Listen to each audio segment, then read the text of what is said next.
9 months from today, my husband would sit in a sterile courtroom and try to explain to a judge how he managed to take my home, my marriage, and my reputation in a single evening. The air in that courthouse would smell like floor wax and old paper. But on the day it actually happened, a Tuesday in April, the air smelled like diesel exhaust and damp Virginia pine. My cell phone vibrated against the hard plastic of my center console, the sudden buzzing cutting through the steady hum of my tires on the asphalt. They call me Major Audrey Bennett at the base. As a 38-year-old woman running Army logistics, my entire life revolves around anticipating disasters before they happen. My job is to move heavy equipment across continents and fix broken supply chains under P. Maitre.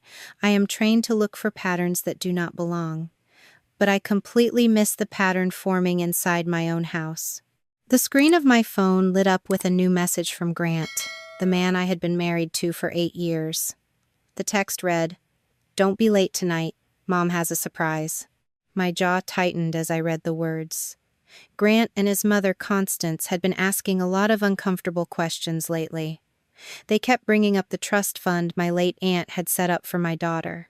A sudden family gathering on a Tuesday evening felt entirely wrong. I pulled into the crowded parking lot of the Army Child Development Center, turned off the engine, and typed a quick message to Miriam Cole.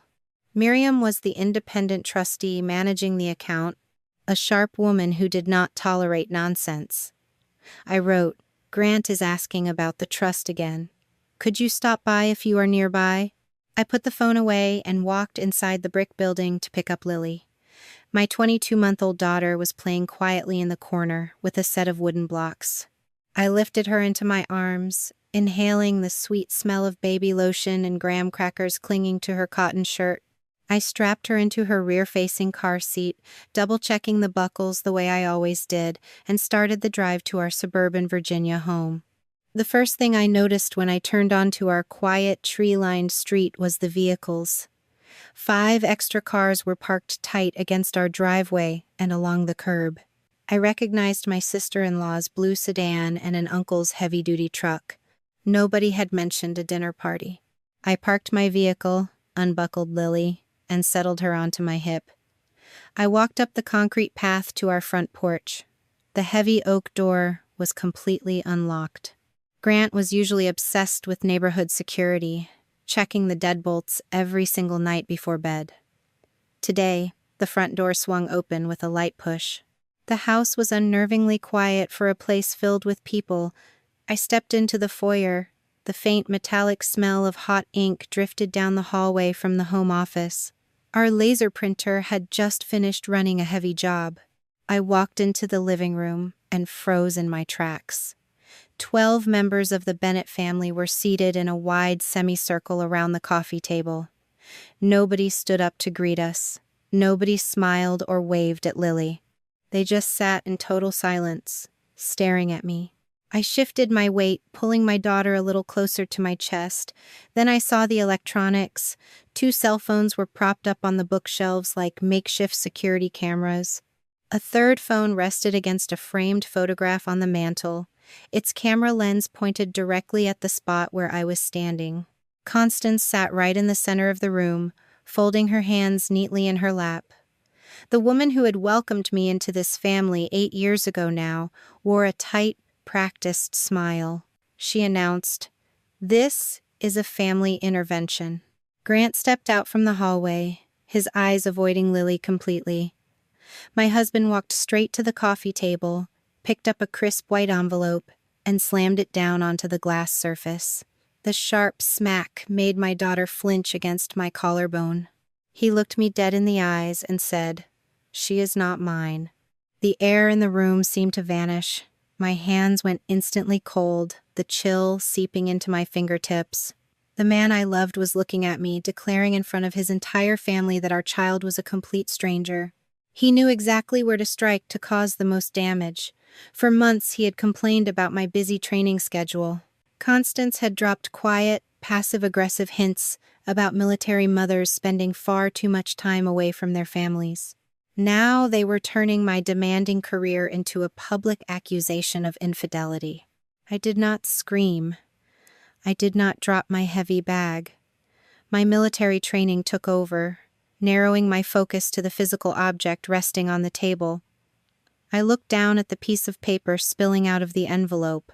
It had the word DNA printed across the top in bold black letters, but it was just a standard printout. There was no laboratory accession number. There was no chain of custody stamp at the bottom. It looked exactly like a template someone would download from the internet. I kept my voice low and completely steady. I asked, "Exactly when did you have a sample taken, Grant?" He refused to answer the question. Instead, my husband raised his voice, making sure it carried clearly to the recording phones on the shelves. He accused me of sleeping with someone else during my logistics training last summer. Constance gave a subtle nod toward the sofa. Like actors hitting their assigned marks on a stage, a few relatives chimed in. An aunt shook her head, muttering loudly about my long hours on base. A cousin crossed his arms and said it was a terrible shame I had destroyed a good family. They were using the exact same phrases, repeating words that sounded heavily rehearsed. I looked around the room and noticed the thick stacks of paper resting face down on the side tables. Affidavits, sworn statements waiting for signatures. Aunt Janice sat near the window, her knuckles turning white as she gripped a packet of unsigned pages. She was staring at the floor carpet, refusing to make eye contact with me. Grant took a step closer, invading my personal space. His voice dripped with fake, exaggerated sorrow. He told me I had broken his heart and I needed to admit what I did. He demanded I say I was leaving this family right now. He wanted me to snap under the pressure. He wanted me to yell, hand the baby over in frustration, and storm out the door. The cameras were recording every single breath I took, waiting for me to become the unstable, angry woman he needed me to be. Constance stood up from her chair, pointing a rigid finger toward the entryway. My mother-in-law ordered, "Leave the baby here and get out of my son's house." The sheer absurdity of the demand cut through the fog in my brain. My mind locked onto the massive, glaring flaw in their carefully written script. If they truly believed my daughter did not belong to Grant, they would not want her staying under their roof. I tightened my protective grip on Lily. I looked directly at Constance and delivered a simple, undeniable fact. I said, "If she is not his, none of you has any reason to keep her." I turned my back on the entire room and took 2 confident steps toward the front door. Constance rushed forward to block my path. She reached her hands out, aiming her manicured fingers for my daughter's small arms. My voice dropped to a low register, I usually reserved for giving orders on a noisy flight line. I told her, "Step back and never touch my child again." Out of the corner of my eye, I saw Grant quickly glance at the phone resting on the mantel. He was checking the angle of the lens. He needed the camera to capture my hostility. He desperately needed footage of a cruel mother walking out the door. The doorbell rang. The sharp, bright chime shattered the heavy tension in the living room. The front door opened before anyone inside could move. Miriam Cole stepped into the foyer, bringing a rush of cool evening air with her. The older woman wore a sharp gray business suit and carried a thick leather briefcase. She had driven straight over after receiving my text message in the parking lot.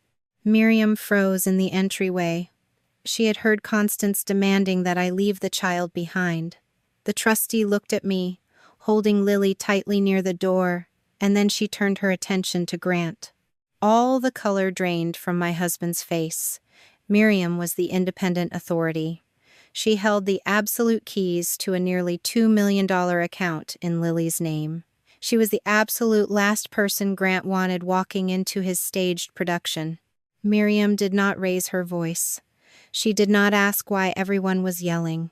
Her eyes calmly swept the large room, taking in the seated relatives, the recording cell phones, and the fake DNA envelope sitting on the glass table. Finally, her sharp gaze landed on the stack of papers resting near Aunt Janice.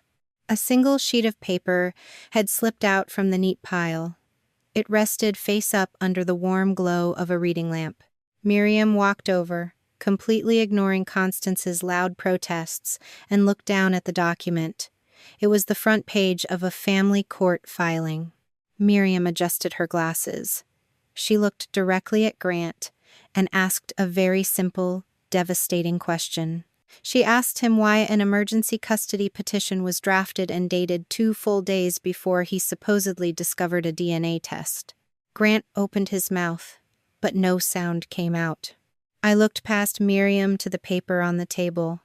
Right below my name, the typed legal document accused me of voluntarily abandoning the marital home and leaving my minor child behind. They had written the crime into existence before I even walked through the door.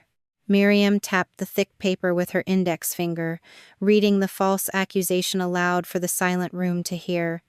She turned slowly back to my husband and asked, "How could Audrey abandon a child she is still holding?" Silence settled over the living room like a heavy winter blanket.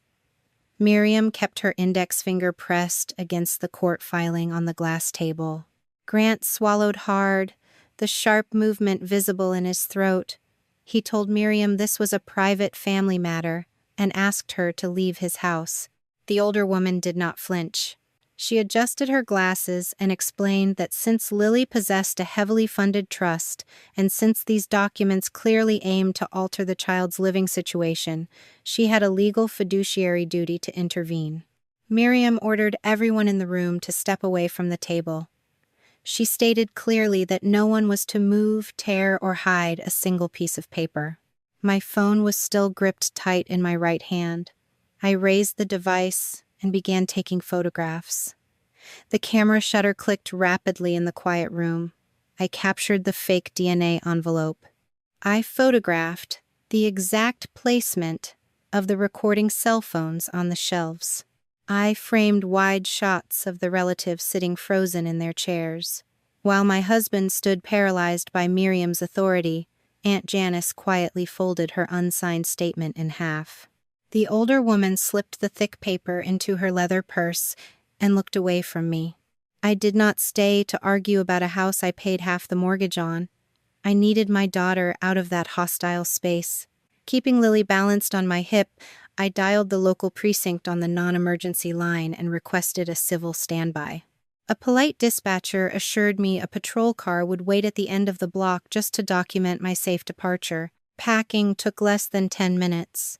I grabbed the heavy diaper bag, Lily's asthma medication, and her current medical folder. Walking back through the living room, I stopped directly in front of the phone resting on the mantel. I looked straight into the recording lens. I stated my name for the record. I clarified that I was leaving the residence solely because the environment had become unsafe for a child. I was taking my daughter to a secure location, and I was not abandoning my marriage or my home. Miriam followed us out into the cool April night. She waited by my vehicle while I secured the car seat buckles. The trustee did not try to give me legal advice. She simply promised to freeze all non-essential reimbursements from the trust account first thing in the morning. We spent that first night in a sterile guest room at a military lodging facility near the base. Lily refused to sleep in the unfamiliar travel crib. She tossed and turned, crying out every hour until I finally pulled her onto my chest and sat awake in the stiff armchair. The glow of my phone screen illuminated the dark room. I zoomed in on the photos I had taken of the living room table. Every visible affidavit carried the exact same typed sentence. The papers all claimed I had a long history of military absences and a volatile temper. Constance had literally scripted an entire alternate reality.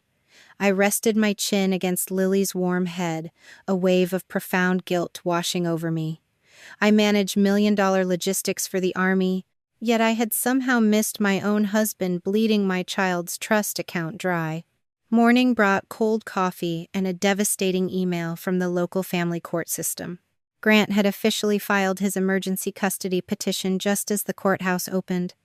I scrolled through the attached digital pages, my stomach twisting into a tight knot. The filing accused me of being an unstable mother who routinely abandoned her family for military deployments. He claimed I had threatened to move Lily across the country. He attached a video file to the petition. It was heavily edited. The footage only showed the final moments of the confrontation, starting right when I turned my back and told Constance to stay away from my child. The clip ended precisely as I walked toward the front door. But the most shocking detail was buried on page 3. Grant had intentionally left out the fabricated DNA report. Instead, my husband swore under penalty of perjury that he was the biological and legal father of Lily Bennett. He explicitly stated he had never once doubted his paternity. 2 hours later, I sat across from Nora Whitfield in her downtown office. Nora was a seasoned family law attorney who wore sharp blazers and never offered false comfort. She did not promise we would win right away. Nora instructed me to build a minute-by-minute timeline of the previous evening. She drafted immediate preservation letters demanding Grant, Constance, and all present relatives keep their digital devices untouched. Notices went out to cloud storage providers and the laboratory named on the fake report. The lawyer printed Grant's petition and laid it flat on her mahogany desk. She placed my photograph of the living room right next to it. Nora pointed a silver pen at the 2 documents. She explained that Grant had created a fatal contradiction. He stood in front of 12 witnesses and a recording camera, declaring the child was not his. Less than 12 hours later, he signed a sworn court document claiming absolute certainty that he was the biological father. One of those statements had to be a deliberate, calculated lie. My phone vibrated against the desk wood. Grant had just sent a text message demanding I bring his daughter back before he made things much worse for me. Nora read the message and let out a quiet sigh. She checked her email inbox and looked up at me with tired eyes. The court had refused to grant him immediate sole custody that morning, but they had scheduled an emergency hearing for early next week. In the meantime, Grant's lawyer had just submitted a secondary request. He was asking the judge to issue an immediate order, forcing me to hand Lily over to a supervisor until the hearing. Grant had failed to take my daughter in the living room. Now he was asking a judge to do it for him. Nora Whitfield placed a thick stack of printed papers on her mahogany desk. She tapped the top page with her silver pen, reminding me to keep my answers incredibly brief. We were preparing for the emergency custody hearing, and my lawyer wanted to make sure I understood the exact strategy opposing counsel would use against me. Grant intended to blur the lines between my daily logistics work on the military base and overseas deployments. My husband wanted the judge to picture a careless mother who constantly vanished for months at a time, leaving him to handle the burden of raising a child alone. But those attendance logs told a completely different story. My signature sat next to Lily's name for almost every morning drop-off and afternoon pickup over the past 22 months. I also handed Nora a copy of my official military contingency childcare plan. The document proved I had a solid, documented network of support for any unexpected duty requirements. Nora carefully placed the records into her leather briefcase and warned me not to let the upcoming hearing devolve into a bitter argument about our failing marriage. Our only goal today was keeping Lily safe. The courthouse hallways smelled of lemon polish and nervous sweat. I sat at the respondent table, keeping my hands folded tightly in my lap to hide the slight tremor in my fingers. Grant sat a few feet away at the petitioner table, wearing a crisp navy suit and looking every inch the devoted, exhausted father. Constance had positioned herself in the gallery right behind him. My mother-in-law held a crumpled tissue in her hand, dabbing at dry eyes whenever she thought the court clerk was looking in her direction. Grant's attorney stood before the judge and immediately launched into a narrative of victimhood. The lawyer played a video clip on a small tablet, turning the volume up so my voice echoed against the wood-paneled walls. The footage showed only the final chaotic moments of the confrontation in our living room. It captured me holding Lily, glaring at the camera, and stating I was leaving the house because the environment was unsafe. Opposing counsel used that out-of-context clip to paint me as a volatile, angry woman who stormed out of her home and threatened to drag a toddler across state lines. They conveniently avoided making any mention of a scandalous DNA report. Under oath, my husband swore he only scrambled to draft the emergency custody petition after I suddenly exploded and tried to take his child away. The lie was delivered so smoothly, it almost sounded like the truth, right up until the moment Nora stood up from her chair. My lawyer walked to the center of the room and calmly asked opposing counsel what time the recording actually began. If this was a spontaneous argument sparked by my sudden rage, there should be footage of me entering the house and starting the fight. Grant leaned into his microphone, his voice dripping with forced sincerity. He claimed the phone only started recording automatically when the shouting reached a certain volume. Nora reached into her folder and pulled out the photographs I had taken during the standoff. She handed glossy copies to the clerk, who passed them up to the bench. The images clearly showed 3 different cell phones propped up on bookshelves and picture frames. They were carefully angled toward the entryway, deliberately set up to capture my reaction before anyone had even raised a voice. Furthermore, Miriam Cole was sitting quietly in the back row of the gallery, completely prepared to testify that multiple devices were actively filming when she arrived at the house. Nora formally requested a strict preservation order for the complete, unedited files. The judge reviewed the photographs, a deep crease forming between his eyebrows. He looked down at the petitioner table with obvious skepticism. Nora turned her sharp attention back to Grant. She asked him directly if he was the biological father of the little girl in question. My husband sat up straight, puffed out his chest, and answered yes with absolute confidence. Nora let the heavy silence hang in the courtroom for a few seconds. Then she asked why he had stood in front of 12 witnesses and declared the exact opposite just 3 nights ago. Opposing counsel immediately shouted an objection, but the damage was already done. The glaring contradiction hung in the air, forcing the judge to demand an official, court-monitored DNA test with a strict chain of custody. Grant immediately started backpedaling. He stammered into the microphone, claiming he had simply reacted in a blind panic to a medical report his mother had unexpectedly handed him. Constance stiffened on her wooden bench.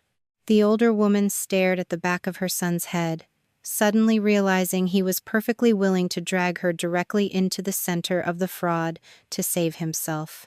The judge did not find any legal grounds to rip a 22-month-old child away from her primary caregiver.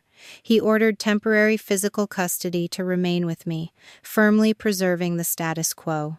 Because of the extreme hostility documented in the living room that night, Grant was granted only short, professionally supervised visitations for the immediate future. The court issued severe warnings to both parties. Neither of us could delete digital data, speak poorly of the other in front of the child, or take Lily across state lines without permission. Finally, the judge ordered the immediate production of the unedited video files and the original devices used to record them. 2 hours later, a clinical technician swabbed the inside of Lily's cheek at an independent testing facility. The room smelled like rubbing alcohol and sterile latex gloves. Grant arrived late for his own sampling appointment. He crossed his arms and let out loud, heavy sighs, acting deeply offended by the entire process. I held my daughter close to my chest and completely ignored his theatrical performance. My cell phone vibrated in my pocket just as we were leaving the clinic. Nora had sent a text message asking me to return to her office immediately. When I sat down in the leather chair across from her desk, the lawyer was holding a printed email. The laboratory listed on Grant's dramatic envelope had finally responded to her formal inquiry. The facility administrator confirmed the accession number printed on the paperwork did not exist anywhere in their system. They had never processed a single biological sample for Grant or Lily Bennett.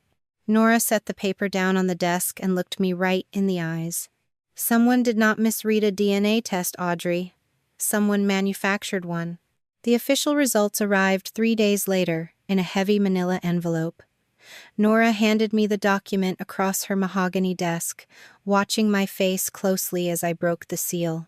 The paper felt thick and official, carrying the raised stamp of a certified laboratory. The probability printed at the bottom of the page confirmed exactly what I already knew. Grant Bennett was the biological father of my daughter. I stared at the black ink, waiting for some wave of relief to wash over me. Nothing came. Instead, a cold, heavy sensation settled at the bottom of my stomach. The man who had helped me assemble a crib, the man who had held my hand in the delivery room, had been perfectly willing to look at his own flesh and blood and declare her a complete stranger. My phone buzzed against the wooden desk. A text message from Grant lit up the screen. He suggested we forget his mother's mistake and bring our family back together. Nora read the message over my shoulder and let out a sharp exhale. The lawyer instructed me to ignore the emotional bait and only reply regarding his supervised visitation schedule for Lily. We were done arguing about a fabricated DNA test. We needed to understand why a man would go to such elaborate lengths to throw his own wife out of her house. The answer waited for us the next morning in a high-rise office building downtown. Miriam Cole sat behind a massive glass desk, surrounded by thick financial binders. The independent trustee looked exhausted.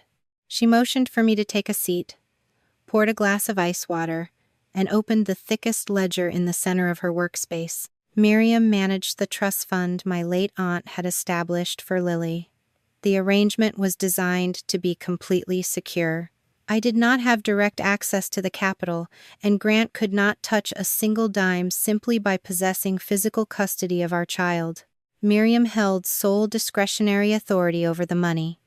However, the primary caregiver could submit requests for reasonable reimbursements related to childcare, medical needs, and childhood development. For 21 months, a massive miscommunication had allowed a quiet disaster to unfold. I assumed Miriam was heavily vetting every single invoice that crossed her desk. Miriam assumed I had personally approved the requests before my husband submitted the paperwork. The trustee slid a bank statement across the glass surface. She pointed a manicured finger at a recurring charge. Over the past 18 months, the trust had paid exactly $54,000 to a vendor called Bright Steps Learning Center. I stared at the name, my brow furrowing in confusion. Lily attended the Military Child Development Center on base. She had never stepped foot in a place called Bright Steps. I remembered seeing that exact name on a joint bank statement months ago. When I asked Grant about the unfamiliar charge, my husband barely looked up from his dinner. He told me it was just a third-party processing code the military facility used for external billing. I had believed him without a second thought. Miriam pulled up a corporate registry on her computer monitor. The address listed for Bright Steps belonged to a shared virtual workspace near the airport. The registered owner of the shell company was a man who played golf with Grant every single Sunday. That was just the beginning. The next page of the ledger held something far worse than a fake preschool. Miriam turned the page, revealing a stack of printed timesheets.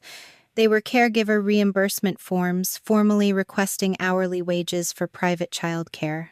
Every single page bore Constance's signature. My mother-in-law had billed the trust $36,000, claiming she watched her granddaughter 10 hours a day while I was working. I pulled out my phone and opened my calendar application. My hands shook slightly as I cross-referenced the dates on the timesheets with my own military records. Constance had charged the trust for full days of work when Lily was physically signed into the base daycare. She billed for weeks when I was on scheduled leave, sitting on my own living room floor playing with my daughter. One particularly bold invoice covered a 5-day stretch when Constance was actively posting vacation photos from a beach resort in Florida.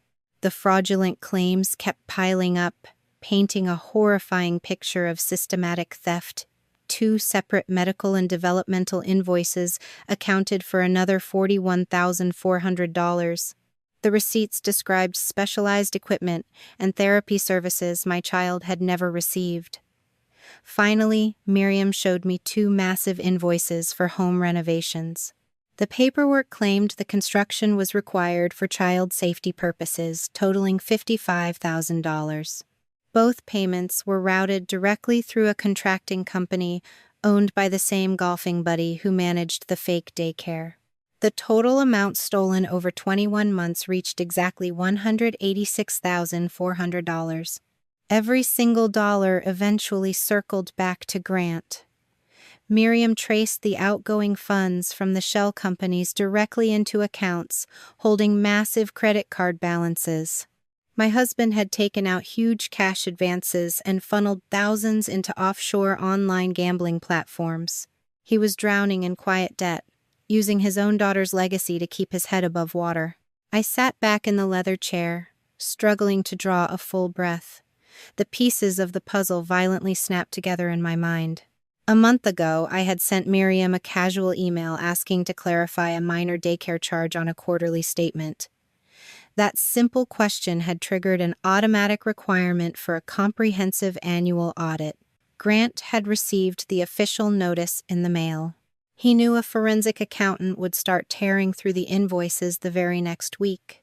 The entire confrontation in our living room had absolutely nothing to do with a DNA test or a failing marriage. It was a desperate, calculated trap. Grant needed an emergency custody order to completely sever my access to Lily's financial records. He needed to drive me out of the house, secure temporary control of the child, and present me to the court as a bitter, unstable woman who was just retaliating over a custody battle. My husband had not staged a family intervention. He had staged a corporate cover-up. Miriam reached into the back pocket of the binder and pulled out one final piece of paper. She placed it gently on the desk, pushing it toward my side of the glass. It was a formal reimbursement approval document authorizing the massive transfer for the fake home renovations. I looked down at the bottom line. My electronic signature rested perfectly on the dotted line. I shook my head, my voice catching in my throat as I insisted I had never signed that form. I would never authorize a home renovation without calling the contractor myself. Miriam nodded slowly, her expression grim. The trustee explained that the forensic team had already extracted the metadata from the digital file. The document was generated, signed, and submitted directly from the wireless network in our suburban home. The date printed beside the forged signature felt like a physical blow to the chest. I remembered that exact Tuesday. I had been running a logistics field exercise hundreds of miles away. They had not just tried to steal my daughter in a single night. Grant and Constance had been using my name, and Lily's name, to steal nearly $200,000 right under my nose. Miriam tapped the forged signature with the tip of her pen. The person who approved the largest payment was supposedly you, the trustee said, her voice dropping to a quiet whisper. The problem is, you were not even in Virginia that day. My cell phone sat on the cool granite surface of my kitchen counter, vibrating violently every 10 minutes. The Bennett family had officially closed ranks. My screen was completely filled with long, hostile text messages from aunts and cousins, all demanding I stop trying to ruin a perfectly good family over a simple misunderstanding about money. Grant had moved swiftly to flip the narrative. My husband told his relatives I was using my military position and my demanding career to intimidate him. Constance took the manipulation a step further. My mother-in-law organized a private group chat for the extended family, explicitly ordering everyone to ignore any phone calls from my attorney. I stood in the quiet kitchen, listening to the relentless buzzing of the device, and chose not to type a single public reply. 2 days later, a massive breakthrough arrived from a completely unexpected direction. Aunt Janice did not contact me directly. The older woman bypassed my phone number entirely and sent a secure, private message straight to Nora Whitfield. We met in the law office that same rainy afternoon. Janice sat awkwardly on the edge of Nora's plush leather sofa, clutching her heavy handbag against her chest like a shield. She reached inside the dark fabric and pulled out a thick, folded piece of paper. It was the exact unsigned affidavit she had been holding during the living room ambush. Janice placed it on the polished mahogany desk, admitting her hands had been shaking that entire night. She confessed she had genuinely believed Grant at first. Her loyalty only shifted when she sat in that semicircle and read the actual words printed on the page. The typed document vividly described me leaving the child behind, yet she was holding the paper while I was still standing right in front of her, holding Lily securely against my collarbone. Nora slipped on a pair of silver reading glasses and smoothed the wrinkled document flat. The attorney cleared her throat and read the formal allegations aloud. The text explicitly claimed, "I voluntarily abandoned the marital home and left the minor child." Another paragraph swore I had loudly threatened to move Lily to a completely different military base. I had never spoken those words in my entire life, nor had I ever considered transferring away from Virginia. Nora looked over the rim of her glasses and asked Janice exactly how she obtained the physical copy. The aunt shifted uncomfortably on the leather cushions. She explained that Constance had emailed a digital draft to the family hours before the gathering. Janice handed over her tablet, allowing my lawyer to open the original electronic message. The version history attached to the file proved my mother-in-law authored the document on her personal laptop. Furthermore, the subject line of the email was deliberately deceptive, labeling the planned ambush as a simple family support meeting. The document was undeniably damning, but the instructions attached to it revealed a level of calculation that made my blood run completely cold. Janice took a deep breath, her voice trembling slightly as she confessed the true depth of the manipulation. Constance had essentially treated her own family members like unpaid stage actors. The matriarch assigned specific speaking roles before I even pulled my vehicle into the driveway. One cousin was instructed to bring up my training schedule, while an uncle was told to loudly question my fidelity. Janice clarified that not every person in the room knew about the financial fraud, as many were just blindly following the matriarch's emotional direction. Grant had paced the living room floor before my arrival, ordering people to hold their recording phones horizontally to capture a wider angle. My husband specifically warned everyone not to intervene if I started crying or begging.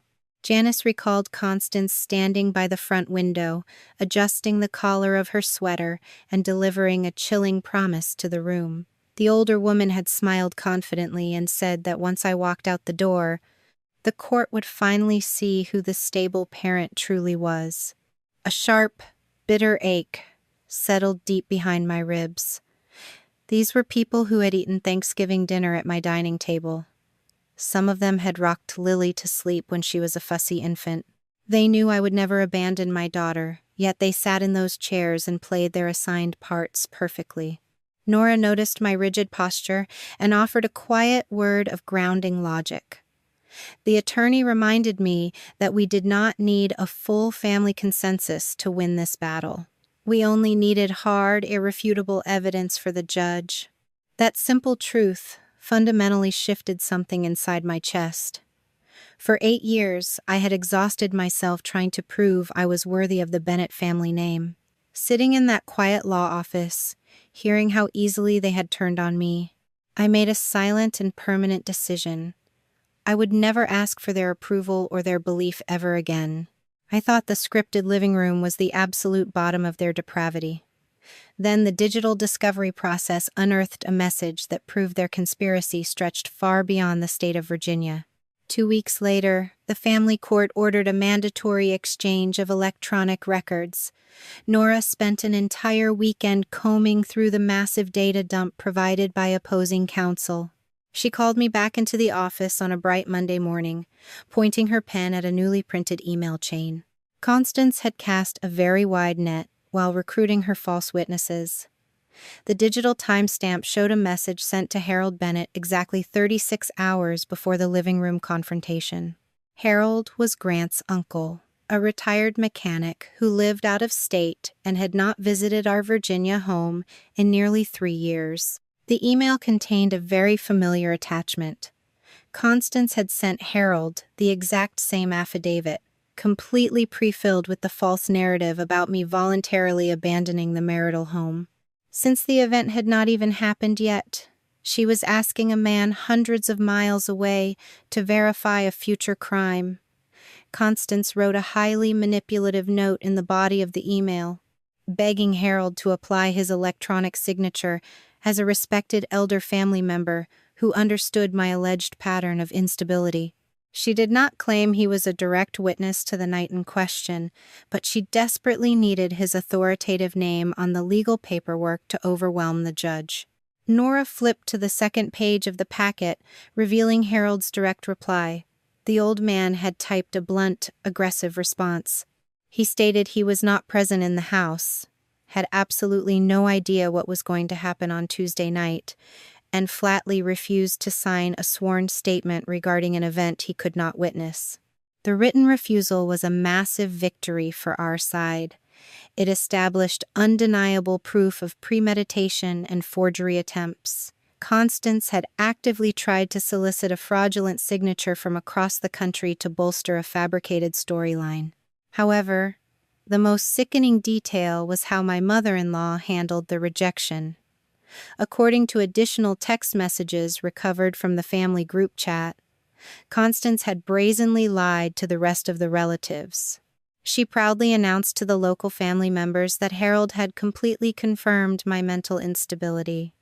The matriarch engineered a false sense of consensus, making the people in my living room feel entirely justified in their cruelty because the respected elders supposedly agreed with their actions.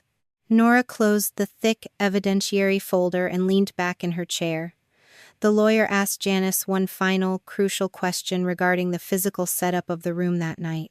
We needed to establish exactly who controlled the paperwork before I opened the front door. Janice did not hesitate for a single second. The aunt confirmed that Grant was busy checking the camera angles, but it was Constance who meticulously arranged the documents. The older woman had personally placed the printed affidavits onto the glass coffee table, carefully spreading them out so the signature lines were clearly visible right before I walked inside. Aunt Janice gathered her heavy purse and stood up from the leather sofa. She looked at me, her eyes filled with a heavy mixture of shame and lingering disbelief. "Grant wanted you angry," Janice said, her voice dropping to a quiet whisper. "Constance wanted you gone. But the papers were ready before either of them knew what you would do." The digital files arrived from opposing counsel on a humid Thursday morning, sitting innocuously on a silver flash drive resting in the center of Nora Whitfield's mahogany desk. Rain battered against the tall office windows, blurring the downtown skyline into a wash of gray. I sat in the leather guest chair holding a lukewarm cup of coffee and watched my attorney plug the small device into her laptop. Grant had finally been forced to surrender the video footage from the night of the confrontation. The court order was explicitly clear, demanding the immediate production of all unedited recordings from the cell phones placed around our living room. Nora clicked her mouse, and the media player opened on the screen. The footage began playing, but something was immediately wrong. The video did not show me walking through the front door with Lily in my arms. The recording started exactly at the moment Grant slammed the white envelope onto the glass coffee table and shouted that the child was not his. My own face flashed on the screen, looking shocked and entirely off guard. The clip captured the ensuing argument, my firm demand for Constance to step away from my daughter, and my steady exit through the front hallway. Nora hit the spacebar, pausing the video right on Grant's face. The lawyer picked up a printed cover letter provided by my husband's legal team and read their official explanation aloud. Grant claimed the cell phone was running a specialized security application set to automatically record only when it detected a loud noise. According to his sworn statement, the device simply did not capture anything before his angry shout triggered the microphone. I set my coffee cup down so hard the brown liquid splashed over the rim. My husband was lying again. Nora leaned closer to her monitor, her sharp eyes scanning the digital properties attached to the video file. The attorney pointed her silver pen at a string of text hidden in the corner of the screen. The metadata showed a file creation timestamp that did not mathematically align with the actual running length of the footage. A significant chunk of time was missing from the beginning of the file. Grant had actively scrubbed the first few minutes to hide whatever happened before I arrived. My lawyer did not waste a single second arguing with opposing counsel over email. Nora immediately drafted a formal demand for a complete forensic image of the physical device, along with full access to any connected cloud storage accounts, strictly enforcing the existing preservation order. We spent the next 5 days waiting in agonizing silence, building our case piece by piece while the forensic technicians did their work. The first major break came not from a cell phone, but from the wireless network in our own suburban home. The court had approved a deep extraction of all local devices, and the resulting data log included the internal memory of our heavy-duty office printer. Modern printers store a highly detailed history of recent jobs, holding on to file names, user accounts, and exact printing times long after the paper leaves the tray. Nora spread the printed logs across her desk, running a yellow highlighter over a cluster of activity. On the afternoon of the confrontation, exactly 4 hours before I picked Lily up from the military childcare center, the printer had churned out dozens of pages. The network log proved that a single user account had initiated every single job. That account belonged to Constance. The matriarch had printed the fabricated DNA report, the stacks of family affidavits, and the emergency custody petition draft all in one continuous afternoon session.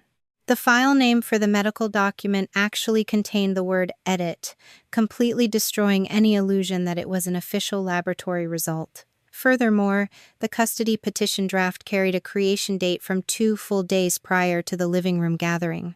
Grant tried to dismiss the printer logs through another swift legal filing from his attorney. He claimed his mother was simply helping him organize some paperwork and did not understand the legal jargon she was printing. He wanted the judge to believe Constance was merely acting as a confused secretary. But that flimsy excuse completely shattered when the cloud backup data finally arrived on a secure server. My husband had successfully trimmed the video file on his physical cell phone before submitting it to the court, but he lacked a fundamental understanding of digital synchronization. One of the devices propped up on the bookshelf was programmed to automatically upload raw files to a remote cloud server the moment a recording stopped. The forensic expert easily retrieved the untouched original version. Nora called me back into the office, offering a quiet warning before she pressed play. She advised me to focus entirely on the specific words being spoken in the room, and to completely ignore the personal insults my family members were throwing around. The unedited video file contained an extra 7 minutes of footage. I watched the screen as my own living room faded into view. The camera angle was slightly tilted, capturing the semicircle of chairs and the glass coffee table. 12 of my relatives were already seated, holding plastic cups of ice water and speaking in hushed, nervous tones. The ambient noise of clinking ice and shifting fabric filled the law office. I had to sit there and listen to the people I trusted preparing for my execution. Constance stood near the front window, adjusting her cardigan and issuing calm instructions to the room. Her voice was sharp and fully in command. She told the gathered relatives to let me talk until I explicitly said I was leaving. The matriarch emphasized that nobody was to interrupt my anger, because the camera needed clear audio of my hostility. Grant paced back and forth across the hardwood floor, nervously chewing on his thumbnail. My husband stopped right in front of the lens, completely unaware the device was already recording his anxiety. He looked directly at his mother and warned her that if I managed to take the baby, the whole plan would be completely useless. A quiet voice spoke up from the corner of the room. One of the uncles shifted in his armchair and asked if the DNA test sitting on the table was actually real. Constance did not hesitate. The older woman waved her hand dismissively and replied that the paper only had to look real for tonight. A wave of absolute nausea washed over me. The recording removed all lingering doubt. This was not a panicked family reacting to a shocking revelation. This was a highly orchestrated, premeditated attack on my life. The video continued playing, showing Grant pulling his own cell phone from his pocket. He stared at the screen, tapping his thumb against the glass, and announced to the room that the petition draft was ready to go the moment I walked out the door. The entire gathering was officially confirmed as a staged event, completely invalidating Grant's sworn testimony that he only drafted the custody paperwork after I unexpectedly fled the house. Nora paused the video, letting the heavy silence settle over the room. We had the smoking gun. But the attorney was not finished building her arsenal. The digital data dump also contained a massive file of recovered text messages between Grant and Constance. My husband had attempted to delete the chat history from his device, but the forensic software pulled the fragmented conversations right back out of the memory drive. Nora handed me a printed transcript of their private messages, dated just a few days before the confrontation. The mother and son were locked in a bitter argument about Miriam Cole. The independent trustee had just sent the routine notice regarding the upcoming annual audit of Lily's account. Grant was panicking, typing frantic messages about bank statements and missing funds. He explicitly warned his mother that they needed a temporary custody order before Miriam saw everything. Constance responded with cold, calculated strategy. She typed that they needed to blame my demanding career, suggesting they use my military absence to make me look completely unstable. When Grant expressed worry that I would immediately demand a full accounting statement to defend myself, his mother pushed the infidelity angle. She insisted that accusing me of an affair would keep me entirely on the defensive, forcing me to fight for my reputation instead of looking into the finances. I read the printed words twice, tracing the black ink with my index finger.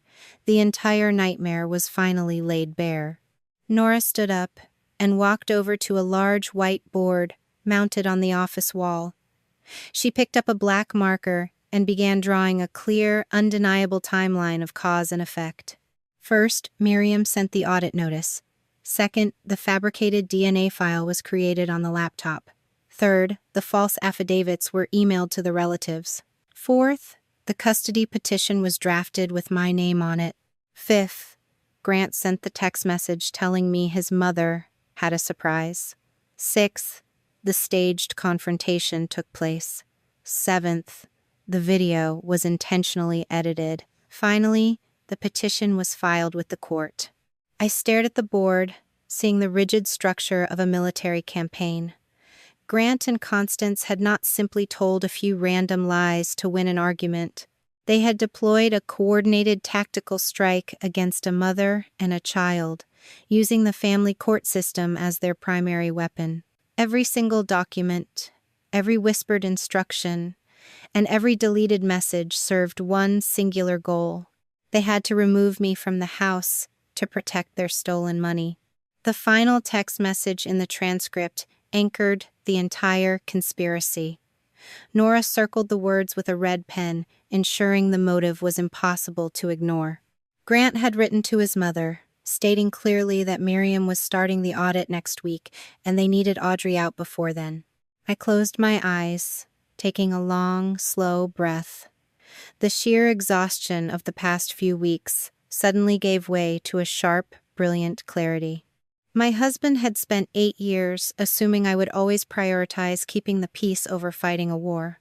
He was about to find out exactly what an Army logistics officer does when her supply lines are threatened. Nora closed her laptop with a firm, satisfying click. The attorney gathered the thick folders of forensic evidence, the printed chat logs, and the unedited cloud recording, stacking them neatly into her leather briefcase. Now we can prove motive, preparation, and execution, Nora said, her voice completely steady and devoid of mercy. The next time Grant tells this story, he tells it under oath. The heavy wooden doors of the family court closed with a solid thud, sealing us inside a windowless room that smelled of floor wax and stale coffee.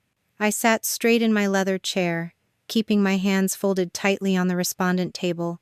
Grant sat just a few feet away, wearing a perfectly tailored charcoal suit and looking exactly like a heartbroken father who had been pushed to the absolute brink. Opposing counsel opened the evidentiary hearing with a dramatic plea for sympathy. desperately trying to paint my husband as a victim of both a manipulative mother and an unstable military wife. Grant took the witness stand first.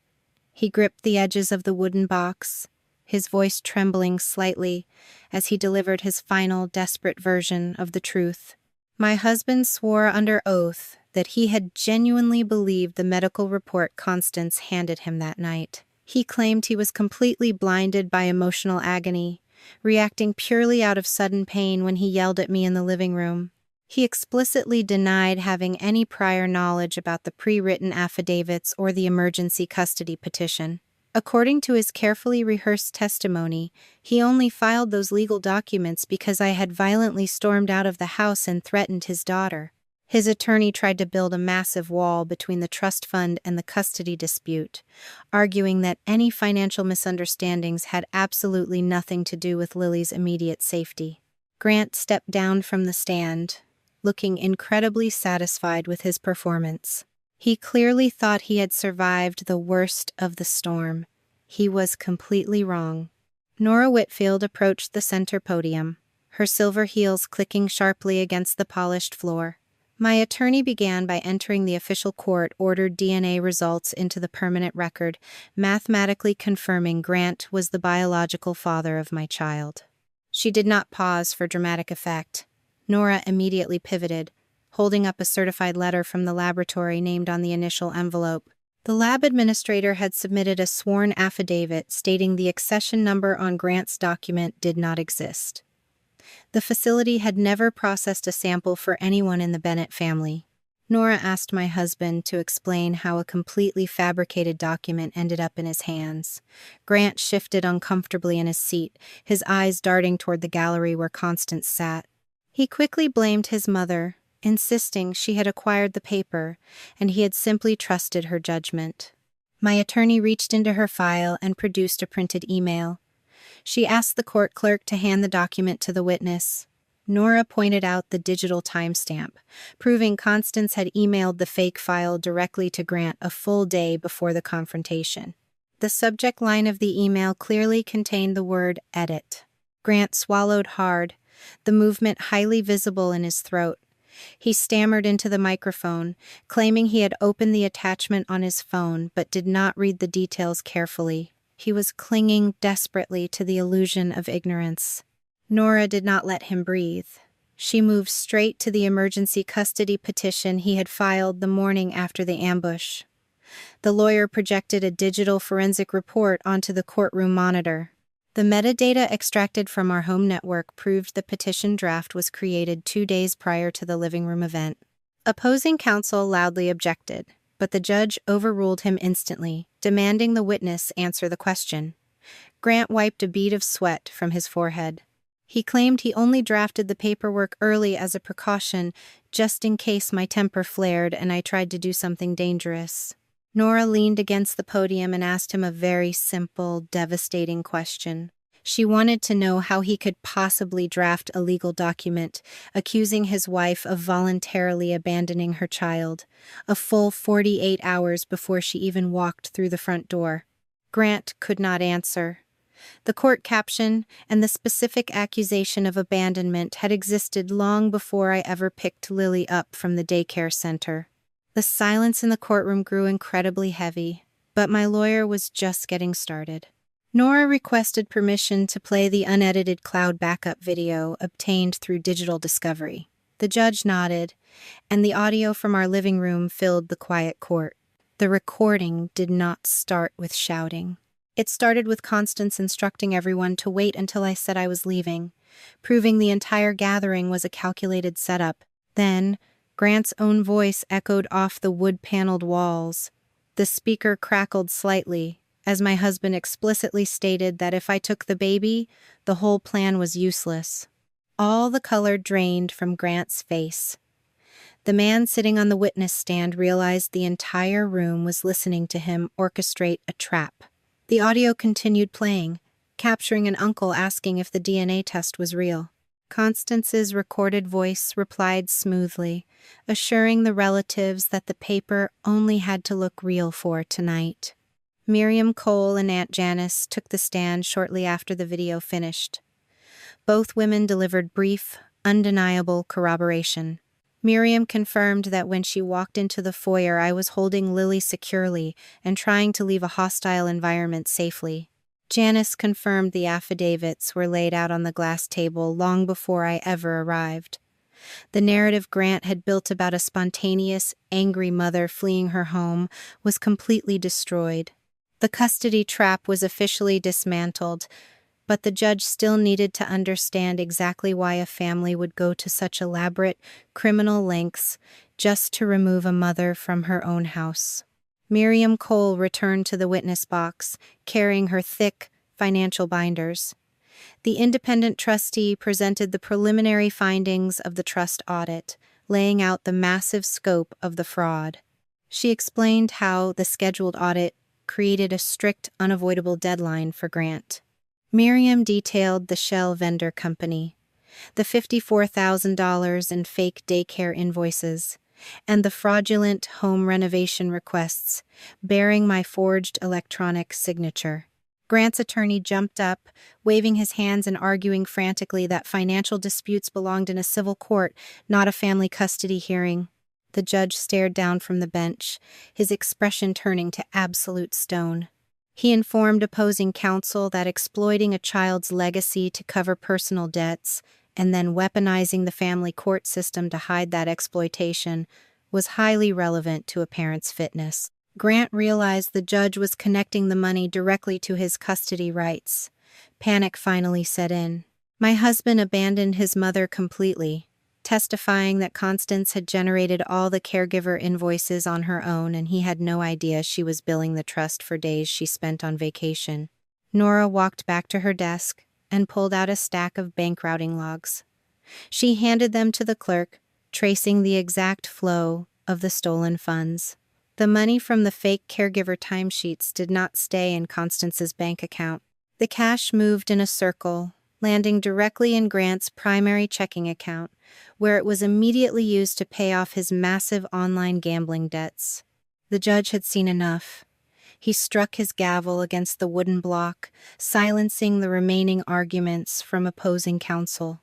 The ruling was swift, comprehensive, and entirely in my favor. The court granted me temporary sole legal and physical custody of Lily. Grant was stripped of all decision-making authority. Because of his demonstrated willingness to manipulate his child and falsify legal documents, my husband was restricted to supervised visitation only. He would have to see his daughter inside a professional center with a monitor present at all times. Constance received a strict, immediate no-contact order. The matriarch was legally barred from coming near me, my daughter, or my home, until the court issued a different directive. Furthermore, the judge explicitly prohibited both Grant and Constance from accessing the trust, the daycare center, or any medical records outside of court-authorized channels. Before adjourning the hearing, the judge ordered a full forensic accounting of the trust to continue without interference. He looked directly at Grant and stated he was referring the forged documents and the fraudulent court filings to the proper investigative authorities. I packed my notes into my bag, feeling a strange sense of quiet rather than triumph. My hands were finally steady. I walked out of the heavy wooden doors and stepped into the brightly lit courthouse corridor. Grant and Constance were already standing in the hallway, completely ignoring the other attorneys and clients walking past them. The united front they had built in my living room was completely shattered. They were tearing each other apart. Grant pointed a shaking finger at his mother. "You told me this would work," he hissed, his voice echoing off the marble floors. Constance did not back down.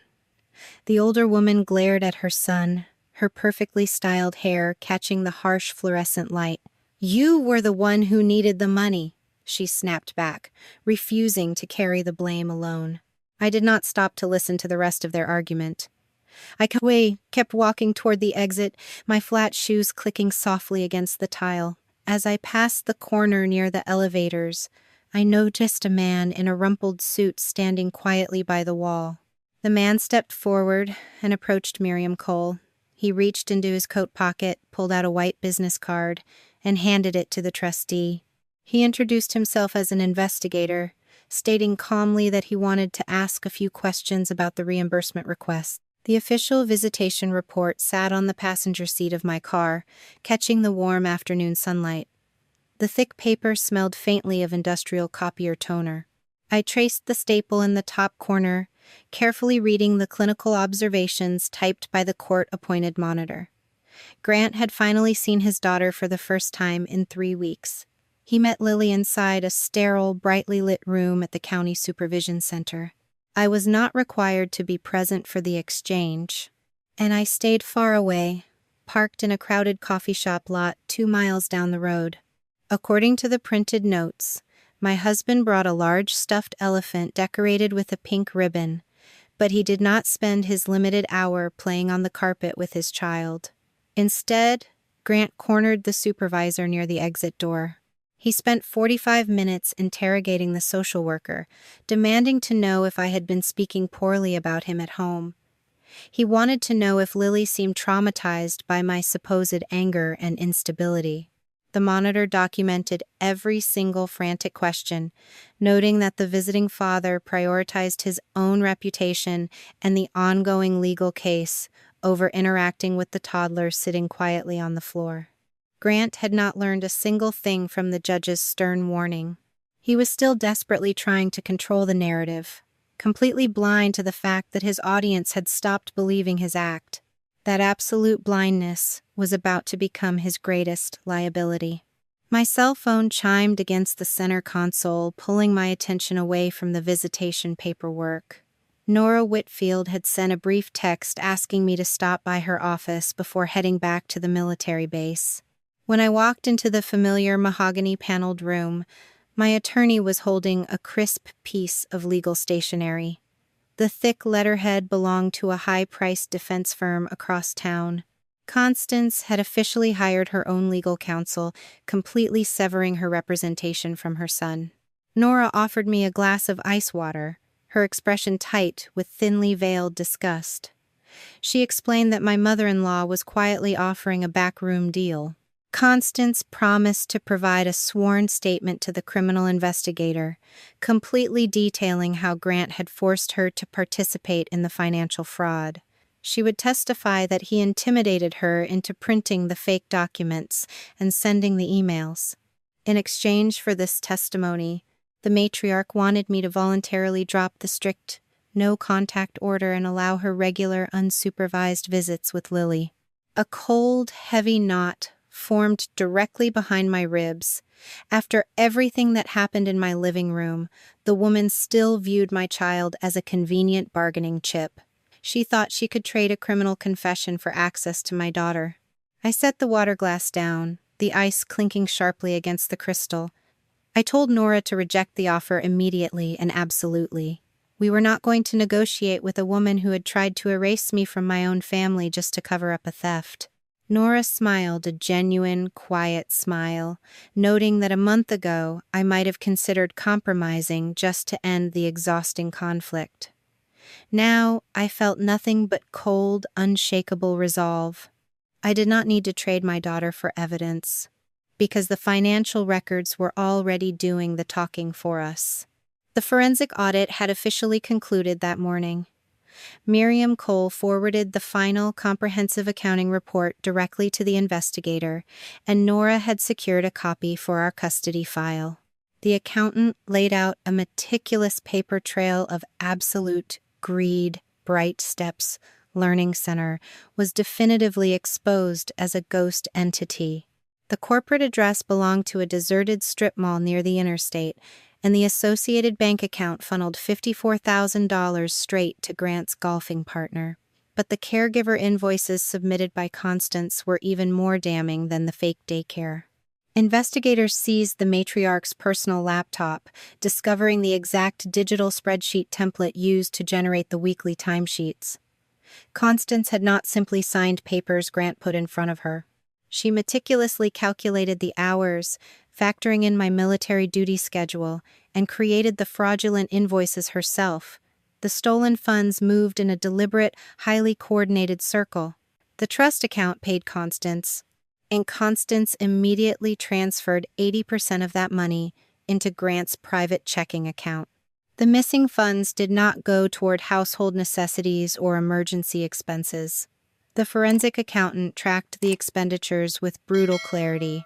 Grant used the stolen trust money to pay off massive online gambling debts while simultaneously funding a luxury lifestyle to maintain his image of a successful insurance executive. He bought expensive watches, paid premium country club dues, and purchased luxury gifts for his relatives, all quietly subsidized by his toddler's inheritance. The most chilling discovery involved my forged electronic signature. The investigator traced the digital rendering back to a joint tax return I had signed 4 years ago. Grant had carefully lifted my signature from that old tax PDF, enhanced the digital image, and pasted it onto the massive home renovation approvals. Faced with the crushing weight of the completed audit, my husband panicked and completely changed his survival strategy. Nora received a phone call from the prosecutor's office late Tuesday afternoon. Grant had voluntarily surrendered an old, deactivated cell phone to the authorities. His defense attorney claimed the device contained definitive proof that Constance orchestrated the entire living room ambush, hoping to cast his client as a helpless pawn caught in his mother's aggressive scheme. The old phone did indeed contain dozens of text messages from Constance, directing Grant on where to place the recording devices and exactly what to say when I walked through the door. But my husband fundamentally misunderstood how digital evidence worked. He thought he could hand over a device and have the police only look at the messages he wanted them to see. The investigator pulled the entire chat history. Mixed in with Constance's instructions were Grant's own replies, completely destroying his victim narrative. In one specific exchange, Grant explicitly asked his mother to increase the fake medical reimbursement claim by an additional $5,000 because his bookie was demanding immediate payment. In another message, he complained that the fake DNA test needed to look more professional, proving he was fully aware of the forgery long before he slammed the envelope onto my coffee table. Grant had tried to drown his mother, but he ended up tying the anchor directly to his own ankles. Constance, however, was not the type of woman to quietly accept betrayal. When she realized her son was actively trying to send her to prison, the matriarch unleashed a digital counterattack that decimated whatever was left of their relationship. The following morning, Constance walked into the investigator's office alongside her new attorney. She did not bring a handwritten notebook or a tearful apology. She brought a silver flash drive containing a complete archive of her email outbox and multiple saved drafts of the family support meeting agenda.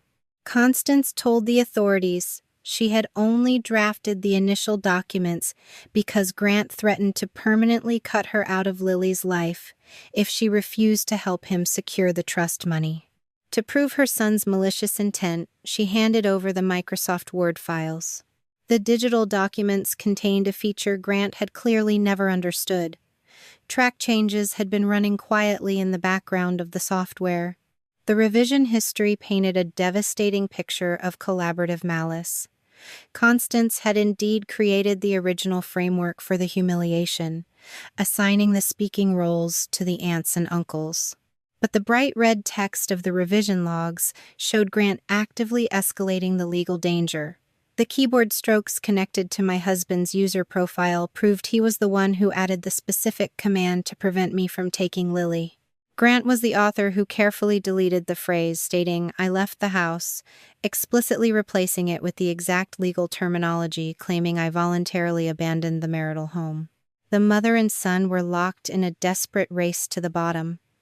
Constance used the digital files to prove Grant was a ruthless, calculating architect of the custody trap.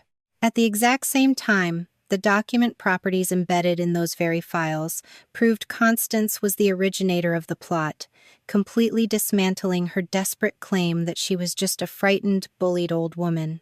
They were providing the prosecution with enough evidence to secure felony convictions for both of them, simply by trying to ruin each other.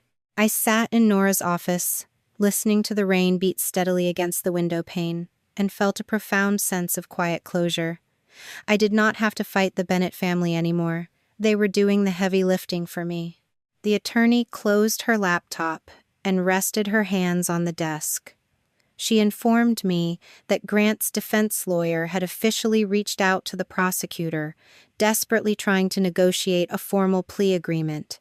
Grant was offering to testify fully against Constance regarding the caregiver fraud and the forged affidavits, hoping his cooperation would keep him out of a state penitentiary.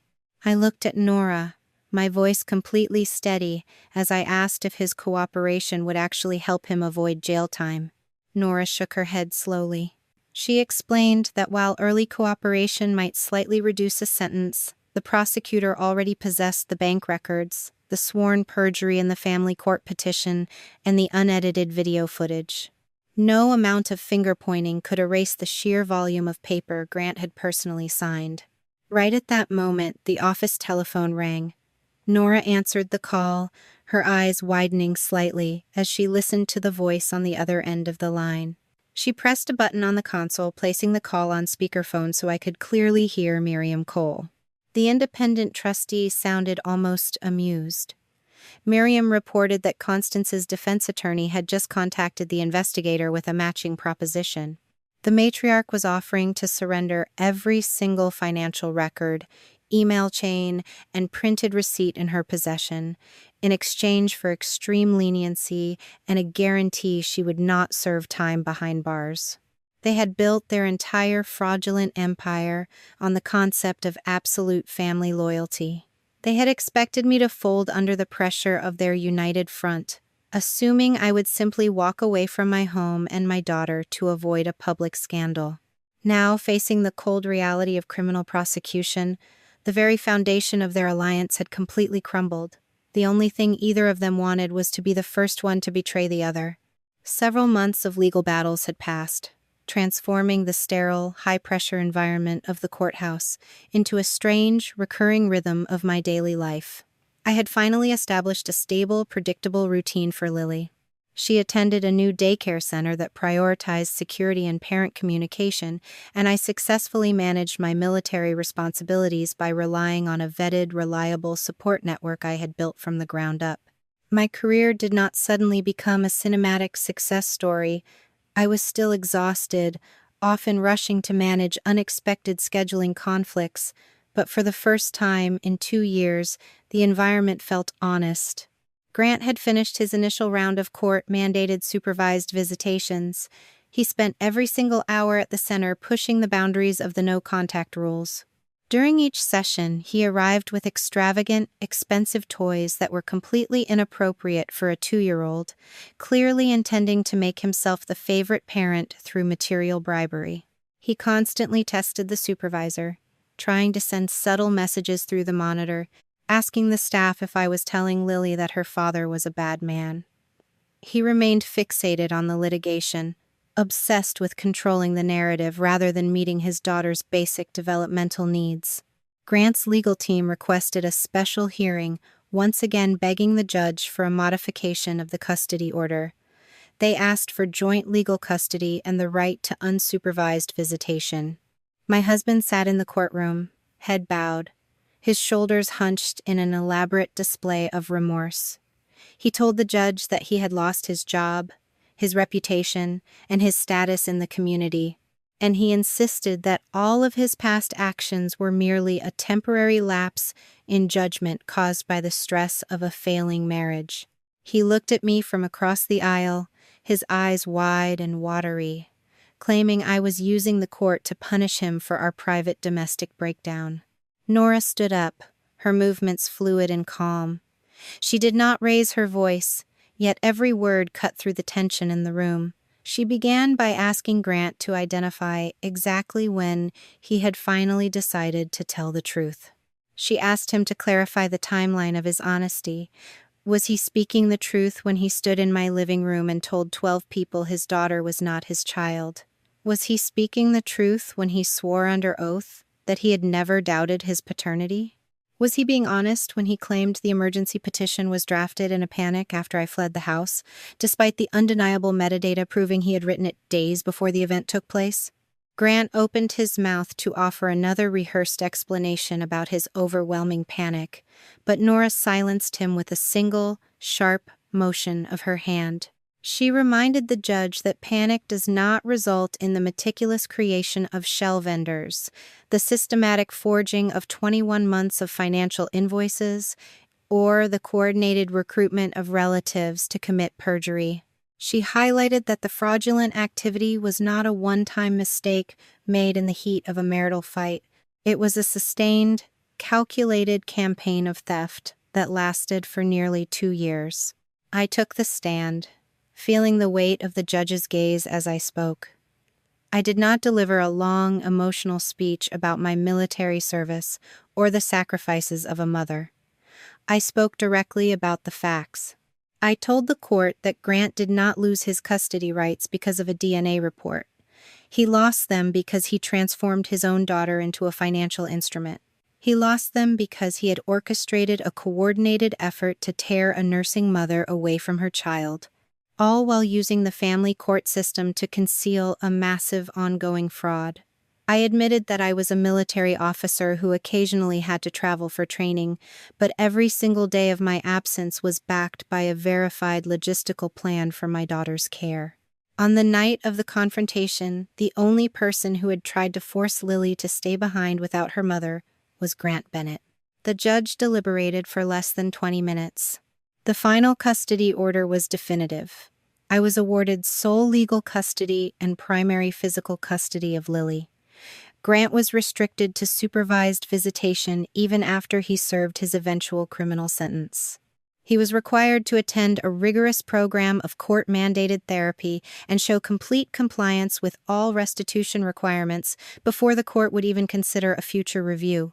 Constance was hit with a permanent no-contact order, effectively banning her from my life, my daughter's life, and my home until the court decided otherwise. They were both stripped of all authority regarding Lily's medical, educational, and financial records. Furthermore, the judge ordered Grant to pay a significant portion of my legal fees, ruling that his flagrant litigation misconduct had forced me to incur massive, unnecessary costs to protect my own child. As we exited the courtroom, Grant's criminal defense attorney stood by the heavy doors, looking at his client with a tired, impatient expression. He handed Grant a folder, explaining that the plea agreement from the prosecutor's office was officially on the table. The deal was not a gentle suggestion. It required Grant to formally plead guilty to felony fraud, the submission of forged legal documents, and perjury in a court filing. Grant stared at the papers, his voice cracking as he asked if this agreement would keep him out of prison. The attorney looked at him, not with pity, but with a cold, professional indifference. He told Grant that the deal did not include a guarantee of freedom. The prosecutor was insisting on a term of incarceration to reflect the scale of the financial exploitation. Constance had already accepted a separate plea agreement, trading her cooperation for a combination of home confinement, probation, and a requirement to repay the stolen funds, but her confession was not enough to save her son from the consequences of his own specific actions. My husband turned toward the exit, his face pale, and caught sight of me holding Lily's hand near the main elevators. He realized then that his ability to influence my life, his daughter's future, and the security of my household had evaporated entirely. His lawyer looked at the plea documents and then at Grant, offering the final, closing reality of the situation. The attorney looked at the folders and said, "The prison time is mandatory. You will be away long enough for your daughter to learn to walk, talk, and forget the sound of you ordering her mother out of your house." I walked away from the scene without saying a single word. I held Lily's hand, feeling the small, firm pressure of her grip in mine, and led her toward the glass entrance of the building. The sun outside was beginning to set, painting the parking lot in a soft, golden light. I did not feel like a conqueror, and I certainly did not feel like I had just won a war. I felt like a mother who had finally succeeded in closing a dangerous, heavy door behind me, ensuring that the people who tried to use my child as leverage would never have the opportunity to hurt her again. I placed Lily in her car seat, checked the harness, and drove home, knowing that tomorrow would be the first day of a life that actually belonged to us. The final day of sentencing felt oddly quiet, stripped of the frantic energy that defined the earlier courtroom sessions. I sat in the hard wooden gallery, my focus anchored by the steady, rhythmic breathing of the courtroom air conditioning. Grant walked in wearing a standard-issue jumpsuit that hung loosely on his frame, his hair shorn short, and his confident posture completely vanished. He looked smaller, diminished by the reality of a guilty plea that he could no longer argue against. The judge spent the morning detailing the specific nature of the crimes, emphasizing that this was not a sudden burst of temper or a single mistake made in the heat of a marital dispute. He laid out a precise timeline of the fraud, highlighting the months of careful preparation, the forged documents, and the deliberate recruitment of family members to commit perjury. When the sentence was finally handed down, the room remained motionless. Grant received 30 months of actual incarceration in a state facility, followed by several years of supervised probation. He was ordered to pay full restitution for the stolen trust funds and was permanently stripped of his professional credentials, ensuring he would never work in the insurance industry again. The judge made it clear that his fiduciary role was terminated, and he was barred from holding any position of financial authority for the rest of his life. Constance received a lighter sentence than her son, reflecting her age and the scope of her early cooperation, but the weight of the judgment was no less absolute. She was sentenced to 6 months of home confinement, followed by an extensive term of probation and a joint obligation to repay the restitution amount. A lien was placed on her property to ensure the debts were honored. The no-contact order was reaffirmed, legally prohibiting her from coming within 500 feet of me or Lily for the foreseeable future.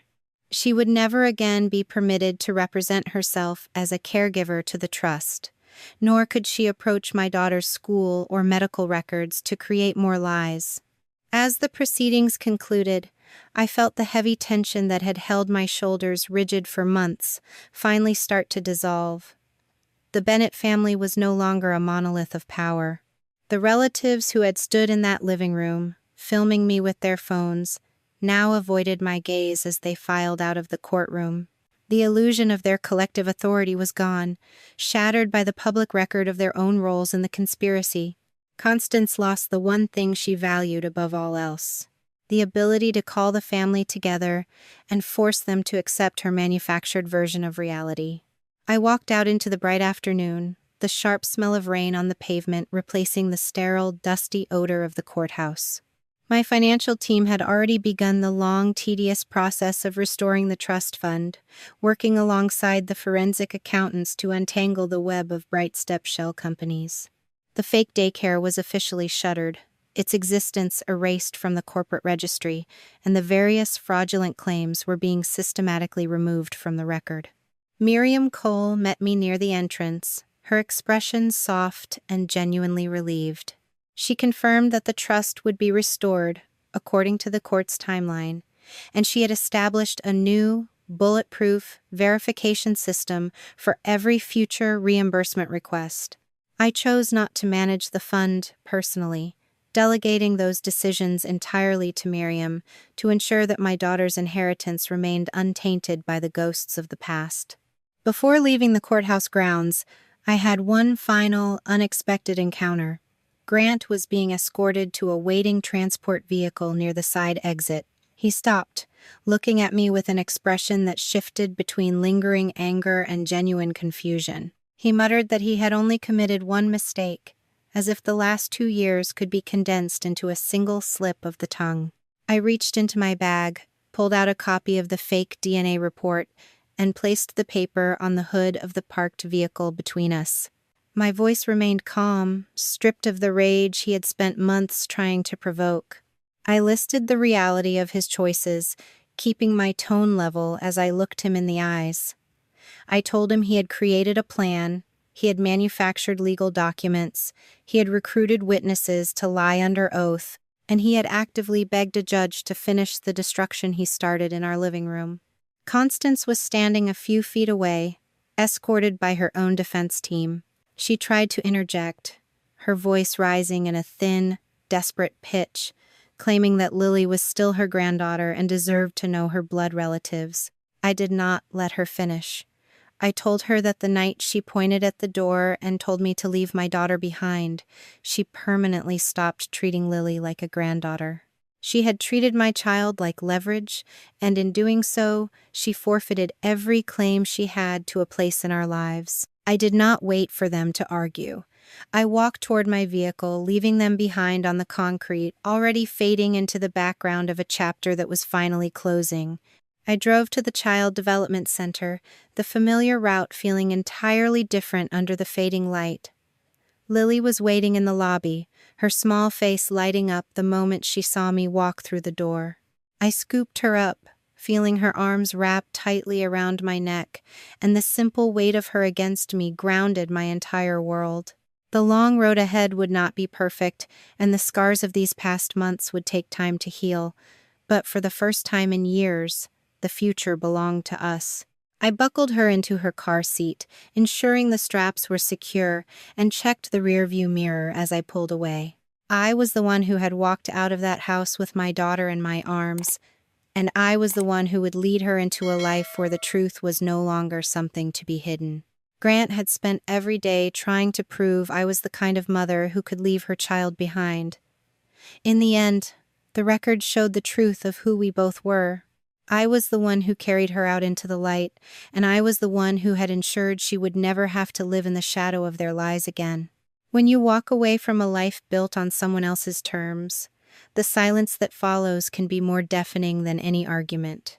You might feel as though you have lost everything: the home, the title, the sense of security you spent years perfecting, but you have actually gained the only thing that truly matters: the truth. If there is one lesson to carry forward from the wreckage of a life built on gaslighting and deception, it is that your intuition is not just a feeling. It is a survival mechanism that deserves to be trusted over any external authority, even when that authority claims to be your family. You are the architect of your own reality, and you are the only one who truly understands the depth of your devotion to those you love. When someone tries to convince you that you are unstable, that you are forgetful, or that your memory of the past is a distortion, look for the paper trail, because the truth is never hidden in someone's shifting narrative. It is found in the cold, hard, verifiable records they leave behind in their arrogance. You do not need the approval of those who have already decided to discard you to validate your worth as a mother or as a person.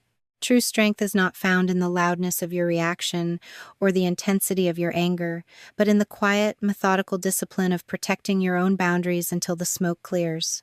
If you ever find yourself standing in a room where your reality is being dismantled by the people who promise to protect you, remember that you are capable of gathering the pieces and building a foundation that no one else can touch. You have the capacity to recognize when a love has become a trap, and you have the absolute right to leave that trap behind, even if the exit seems impossible in the moment. It is never too late to reclaim your narrative and demand that your life be grounded in facts rather than manufactured guilt. Does the weight of maintaining someone else's image of you feel heavier than the risk of stepping out into the light on your own? And what is one small boundary you are finally ready to enforce for your own peace of mind?